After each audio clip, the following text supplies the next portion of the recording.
Hello to everyone, my name is Stefano Bellandi and I'm a teacher of Polimoda Fashion Institute in Florence. So first of all I want to thank you Be Disobedient organization, obrigado, to be here and to participate to this amazing event. So speaking a little bit about me, besides the career of a professional, also entrepreneur and startup in fashion industry and I developed more than 20 fashion brands all around the world, developing commercial agencies in over 25 countries. And I would like to start to speak about my personal experience and how this can be developed for the topics of the event. So that means how to create new form of organization, new business model that can help to develop the sustainability aspect all around the world. So working a lot with different typology of suppliers, different typology of brands with different meaning, what I was always pointed out that what I'm seeing that is in terms of sustainability, a lot of different organizations and companies are focusing on it, and I'm really happy about. Considering, for example, suppliers, so they find new methods, new materials that with less use of water, or they're using different, reinventing the industry to find new materials with low impact for the planet. That is amazing. At the same time, we have brands that are focusing their messages specifically for that, from the upcycling of the umbrella of the jeans industry to upcycling it or sourcing different material off. And this movement is not European, it's not American, it's not African, it's worldwide, and this is amazing. Super specialized companies are working to develop best practice for everything. But what I would love to point out is most of those companies, brand and suppliers, are sometimes working independently, using fashion business models that are traditional from the past. So we are not creating a real concrete collaboration, or in business terms, we are speaking about partnership. So when we're speaking about partnership, we are partner with each other. So we have a relationship with someone. In this case, for example, could be brand and suppliers. Well, it's most of the time, I would say, is not a partnership relation, but we are speaking about a relation between brand and suppliers. Classic is a client and supplier, and this doesn't mean partnership, because when we're speaking about partner, we are sharing. It's like a partner in real life. We are sharing moments, we are sharing part of the life. And here, well, sometimes it's not, because maybe I'm changing my partner because the other supplier is doing something better than mine, what I have. Or maybe because he's offering, unfortunately, to be honest and transparent, a better economical condition of the supplier that I'm using. So it's not really partnering sometimes. Sharing values and is probably not enough. So the other point that I want to point out is why we are not creating an ecosystem that is based on a participative chain, so with real partnership. Unfortunately, what make in common human is a mutual distrust. So to partner with someone, I need to trust to someone, and it's not easy to trust to someone in this world, especially if we are working in an industry that is dislocated worldwide. Why should I trust to this Italian brand if I'm based in Latin America? And it could be even the same aspect in reverse. So that is my real point of reflection, how to create a participative chain, something that we can easily and in a trustable way collaborate with each other to change in a sort of way to disrupt, to reinvent the fashion system, in a way to offer more benefits to who? To us as company, but mostly to the clients, and of course as consequence for the environment. And as a solution that we are working on and we are experimenting is to develop something connected with the technology. In this case, I'm speaking about the technology now quite famous, that is the blockchain technology.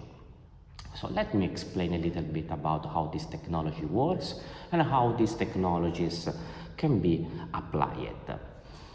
Well, we normally, in partnership, how does it work? So let's assuming a classic example of revenue shares. So if the brand is sharing, so is selling something, is also sharing profits with their suppliers. Well, fine, amazing opportunities, but in this case, you should trust to the brand. The suppliers should trust to the brand. What does it mean? That the brand should public and be honest and transparent to share all the revenues to the suppliers, because in this case, for every single product sold, the supplier should receive royalties. And for supplier it can be scary, because how can I double check? That's when we're speaking about the concept of trust. And this is where the blockchain can help us, because we are speaking about the trustless technologies. For the people that don't know about nothing about blockchain, we can simplify, oversimplify the blockchain as an advanced database. Sorry for the blockchain people, and an advanced database where we can upload some document information as a regular database, but additionally we can code it, so we can make some operation like coding. So when we upload something in the blockchain, the data that we are uploading, no one can modify, and let's simplifying, are public, so everyone can track the movement. So that's why we are speaking about trustless technology, because integrating a participative chain together with a blockchain means that we don't have to trust anymore to each other, but we are trusting to the technology. And that can make us in a comfort zone. So that is a key aspect of this elaborated, this innovative database can be also augmented with coding. So in a business, in a blockchain language, we are including a smart contract. What does it mean? So the operation is saying, okay, please code, okay, when I sell one items, immediately send the money to this person, and after do this other operation. Everything is run by a code that is programmed and is public. So every company can double check and verify if the code is properly executing our deal. Of course, the topic of blockchain is huge, and again, I'm oversimplifying. Speaking about blockchain is for me is an introduction to also to speak about another big topic. The big topic is the Web3. Not a lot of people right now is speaking about Web3, especially some years ago, because it's not related to the crypto, it's not related to NFT. Well, there is an hype, it's a part of the system, but when we are speaking about Web3, I'm mostly speaking about a philosophy, a way of thinking, and the technology is just a tool that is executing a way of thinking. Speaking about Web3, okay, so to understand the meaning of the Web3, we should start from the Web 1. So let's go back to the time around 1990 of the beginning of internet. That is the Web 1. If someone of you will remember the beginning of internet, so we can easily remember that to send an email we need to have 3-4 minutes. Everything was static. So the internet started to have a huge impact in the society. Because before we only get informed by newspaper or TV, and now we have one common source of information, and that is internet. So where people can read contents. That was super interesting. But with the evolution of the technology, so the technology is a consequence, this is how we're using the technology, that something that really making sense. As evolution, technology, the internet started to go faster, so that allowed company and people to improve and to make something new. In this case, the biggest game changer of the world was to have internet where? In our phone. Accessible everywhere.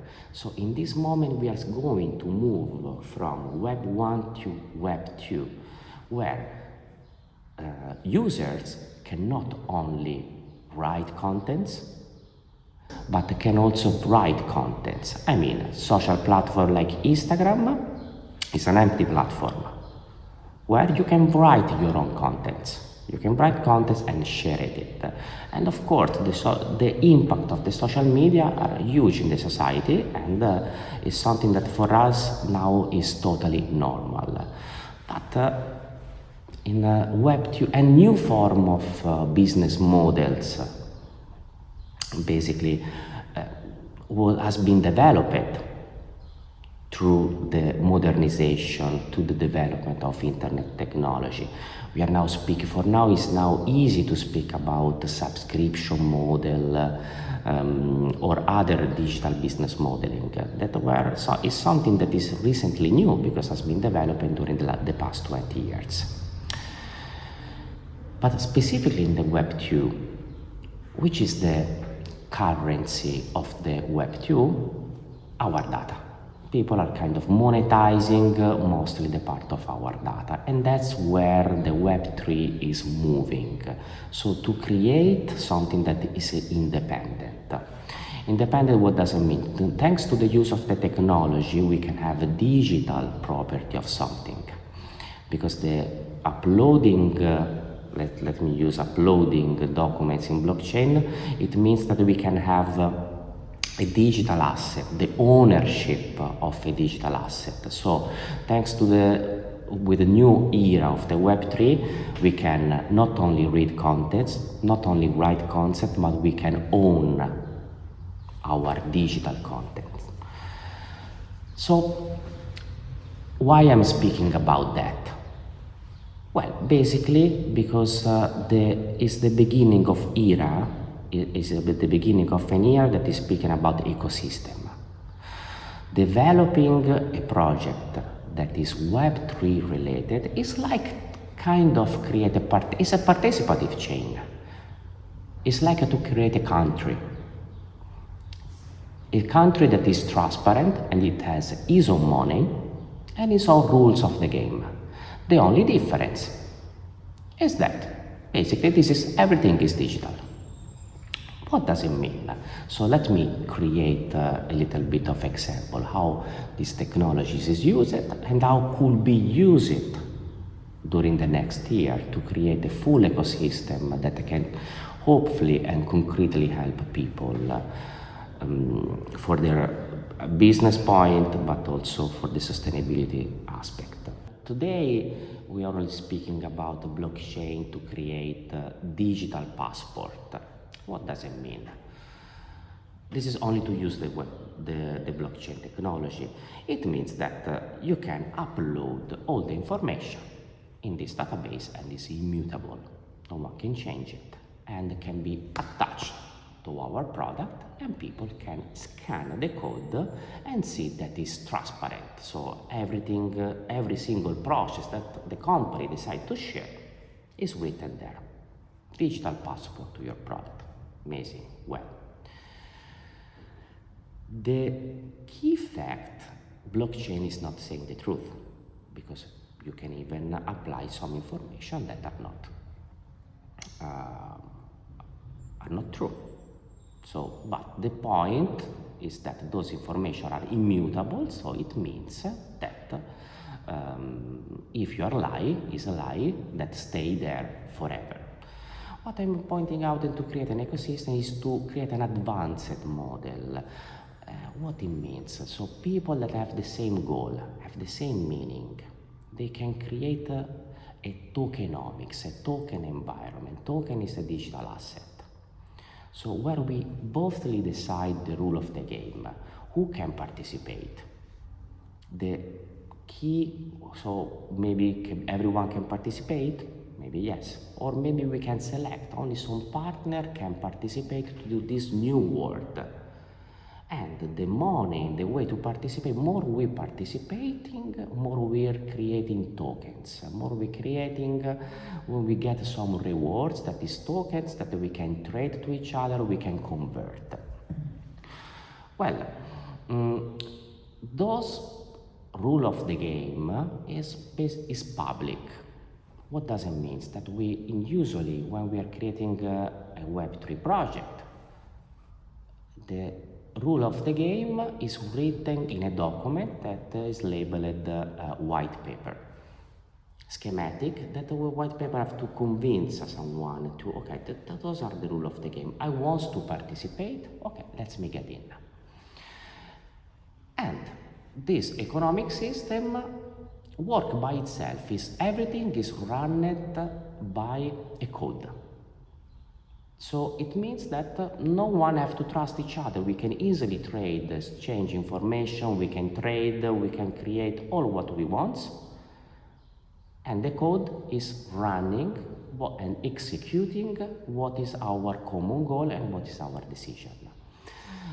Just to make you an example, maybe that could be helpful for other industries. For example, we are creating an environment of sustainability. So we decide to, with a specific goal, to save the ocean. So all the initiatives to taking the ocean, so to taking care of the oceans, to promote activities that is for saving the ocean, or association that can collaborate each other with the same goal, can be tracked. So I'm Stefano and I'm going in Rio and I want to participate in something that is for some project that is to saving the ocean. And I'm participating to this new ecosystem. Well, I'm getting some tokens as a reward of my job. This reward is recognized by our ecosystem, and the brand by itself, what can do? Can give me a award, for example, as exclusive product. So in this case, I can get access only if I'm participating to initiatives that are connected with the value of the brand. Well, creating an ecosystem in this way means that we are in a sort of way changing the concept of exclusivity. Why and how? Sometimes the exclusivity, specifically in the fashion world, is connected with the price point and not with the value of the brand. So why not the new exclusivity could be associated to the value of, to the specific aspect of sustainability. I'm the one that is committed to the value of the brand. So in that moment, not that I have to pay more sometimes, but the brand is recognize the industry and the ecosystem reward for my commitment with an exclusive product that is symbolic for me, because it's represented about all my job and all my values. So in this case, is even creating a new form of engagement that is integrated in an ecosystem where participants collaborate with each others to create a new world, new form of engagement, new form of participation. That sometimes, in this case, I'm not speaking as, I'm label it exclusivity that is by commitment, with a commitment of what? With the value of the brand. Focusing on the value of the brand is because it's another aspect that I'm pointing out of the industry, because it's something that I'm thinking we need to push more, specifically when we are speaking about sustainability. So create a new form of engagement that is even pushing the commitment of the value of the brand together with new form of a business model can really, hopefully, be impactful for our society. So thank you a lot for your time, and I hope it was interesting, and ciao! Ahí está Stefano. Ciao Stefano! Ciao! Come stai? Tutto bene, voi? Hasta acá llegué. Pum. I'm fine.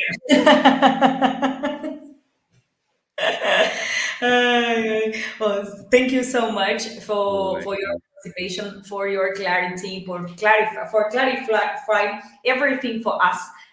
Truly, it's very inspirational when you can see that we are going through the transparency, even if the user it's not looking for this or asking us for that. But I think that the industry is a little bit more powerful when we start this conversation about sustainability, transparency, honesty, and everything. So thank you for bringing at light those things.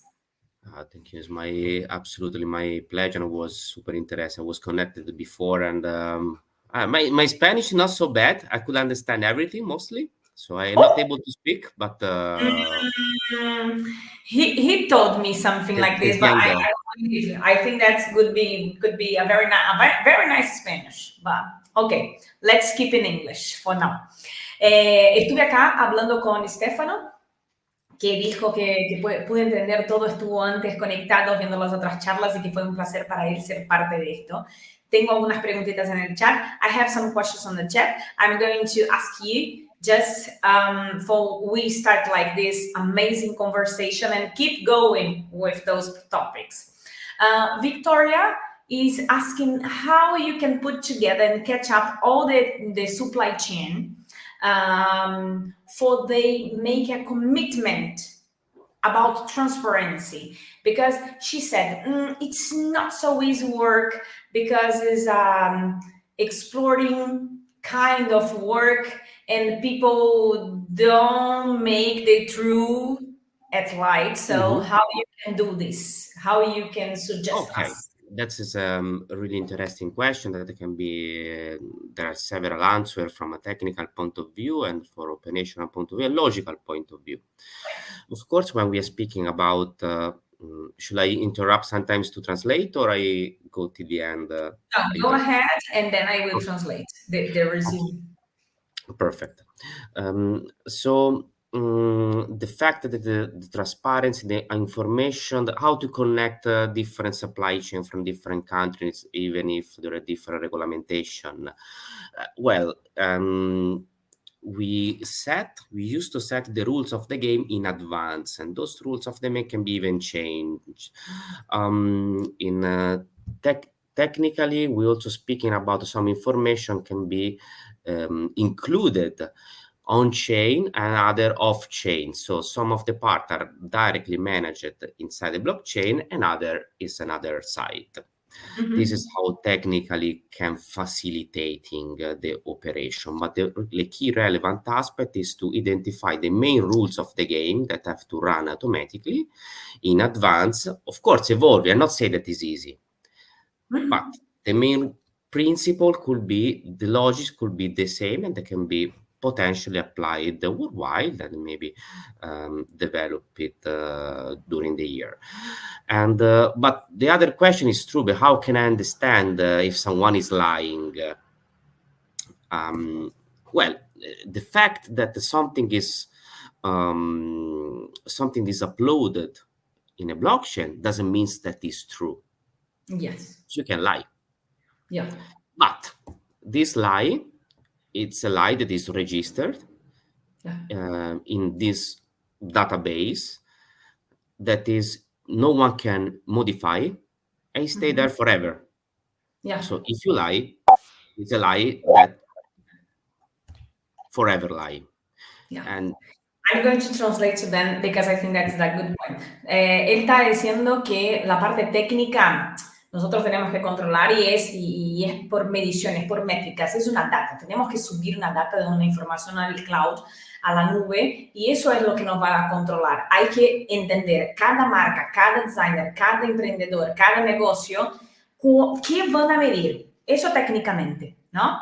Y viste cuando contás una historia, contás tu lado de la historia o contás la parte que te queda linda. Bueno, pasa eso con las marcas y con los negocios también. Tenemos que entender qué es lo que vamos a comunicar. Después, por otro lado, es cómo voy a entender si miento, si la marca me está mintiendo. Bueno, una vez que está puesta esa información, es una mentira, pero es una mentira para siempre, porque está puesta en una database, en una base de datos que no se la puede borrar nadie. Entonces, uno piensa 2 veces antes de hacerlo. Eso es un poco el resumen que nos dijo Stefano. And I'm going to take advantage to ask you about if you believe that the users, it's really worried about the transparency, if for that is enough what the brands are doing or acting together. What do you think about the user? Well, in terms of the user, it's an interesting question because even according with even some statistics, we are seeing that not a lot of users honestly are double checking the transparency of. That's the truth. Mm-hmm. So, but if I'm just going back to not so far, 10 years ago, not even listening, who was caring about sustainability? Yeah. And this is true. So, estábamos hablando acá sobre si el usuario realmente le importa la transparencia. Y él dijo, no todos los usuarios le importa, hay una parte de ellos que sí, pero no es la mayoría, pero nos hace reflexionar sobre quién hablaba o a quién le importaba sustentabilidad hace 10 años. A nadie. Entonces, go ahead. And I still remember because I started to develop a project in sustainability 9 years ago, and people told me that I was crazy because I was using regenerated materials. Mm-hmm. Oh, no one is wearing, no one want it, no one. And I lost the hope and say, well, okay, sorry, bad, my fault. But I was not, maybe I anticipate the timing was not correct. So the value is we should speak about the education. So since the transparency could be an element of differentiation that in today's market is so hard to differentiate our product to the others and started to be a standard, something that is required. Well, who don't have it looks really okay, why you don't have it? So that's what I hope will happen. And I think that this is something that who has... I think also that the main player are the emerging brands and not the big brands. Yes. The reason why is because they don't need. Yeah. They don't need the trust as much as the emerging need it to create an element of differentiation. It's going to have the same with the selfas, because they are going to ask us like what you are looking, what you are doing with this. This is the game change, I think. I'm going to translate to that. Pregunté acá a él sobre si el usuario le importaba, y hablamos sobre la sustentabilidad, si a nosotros nos importaba hace 10 años. Y él dijo, hace un montonazo de tiempo cuando yo empecé con fashion, yo hacía biomateriales y todos me decían, estás re loco, a nadie le importa eso, vos estás loco, ¿para qué trabajas con eso? Y la verdad es que él decía, estaba en el tiempo incorrecto, digamos, porque fue muy adelantado. Lo mismo pasa con algunas de las marcas, pero no es con la gran marca que vamos a tener que charlar, porque esa marca automáticamente desaparecerá con el tiempo, pero sí son las marcas chicas, las que están empezando, los nuevos diseñadores, los creadores, quienes van a impulsionar a un mercado más consciente. Así que me parece, Dorotea, yo voy a pasar tu pregunta a él, pero no tenemos tanto tiempo más para poder hacerlo.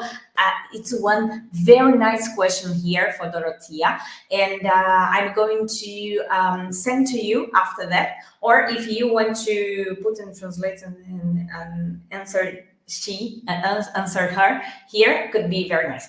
So Stefano, we don't have many time left, but I want to thank you so much for your explanation, for your time, for your passion, and for the way that you explained to us. Because everything here that happened today looks very easy, and it's not. But it's good when you are preparing to do this. So thank you. Thank you so much. My pleasure, my pleasure, my pleasure. Thank you to let me join this amazing event. Thank you. Thank you. Bye-bye. Have a nice day over there.